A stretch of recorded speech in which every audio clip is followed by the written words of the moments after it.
brochure mixed with inaccuracies and histrionics concerning former Prime Minister Lyndon Pending and Carlos Leda and Chauncey Tynes Jr. I would like to believe that I had enough to say about them at the time, and I have to now address Mr. John Marquis himself, because I have always been a proponent of, you can say whatever you want to say about Edward Bannister, but you certainly don't have to lie about him. And Ivan Johnson last Monday did so, but I'll deal with him when I see him. I'm going to deal with Mr. John Marquis, and I have asked this time, I have asked Bahamas Press to allow me to please have some things to say. Of course, my name is Gorman Bannister.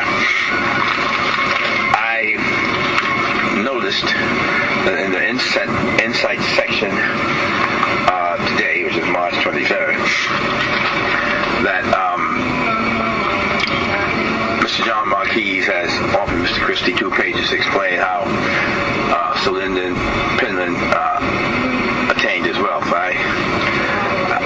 That is not my concern. But my concern is that Mr. Marquis has now introduced the book called Cocaine Wars, and as a result has introduced my father into the mix, who was in Cocaine Wars.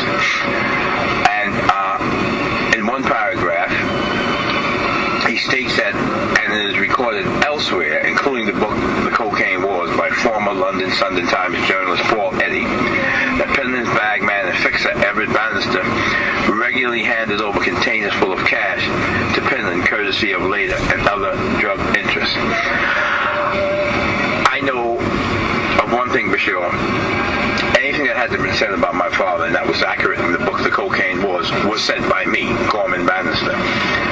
For some odd reason, Mr. Marquis doesn't want to introduce me into this equation, but he still, on a subliminal level, has introduced me. And so, while it is unfortunate, I'm not surprised. And I believe that Mr. Marquis will continue right on until he leads to the real culprits behind all of this.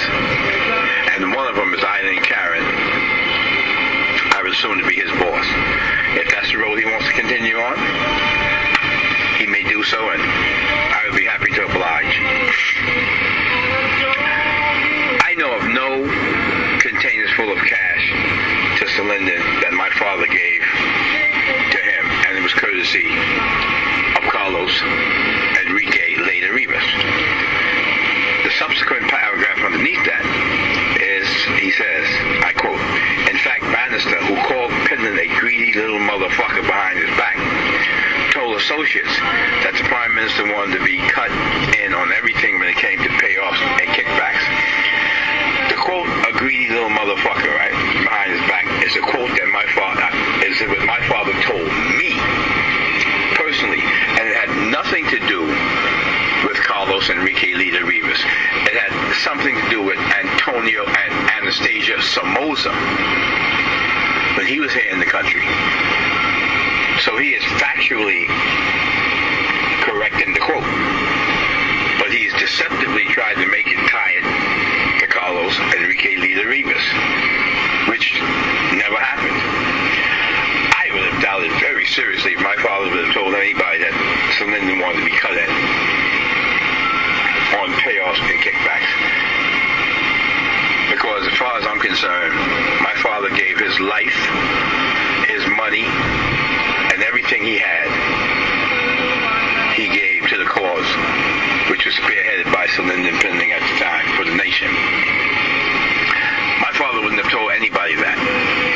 But the reason why I am responding to this is because John Marquis knows where that quote came from, because it's in the book that I said it. But they don't want to introduce me into this equation. But I guess that he will continue on till he ends up introducing those who he meant not to introduce, and one of them is Eileen Karen of the Tribune. So that is factually personally. He never said that to anybody else, and that was over the discussion we had about Anastasia Somoza and some money. Now, when you go inside, I recognize that it has become a popular folklore that my father sold the bridge, Paradise Island Bridge, and gave Pinland a cut of the money. And as a result of that, the National Economic Council allowed it to happen. Well, let me tell you the fact of that matter. The fact of the matter is, the person who had owned the grant, an Arab named Ian Ferris, and who had owned the resorts at the time, Mr. James Crosby, those two didn't get along. Okay? The person who was here managing the grant on behalf of Mr. Ian Ferris, his name was Jim Greer, an American. So, because my father was very close to James Crosby, and close to Ian Ferris, the Arab, and James Greer, Jim Greer, my father was able to broker the deal to get the bridge sold. Now,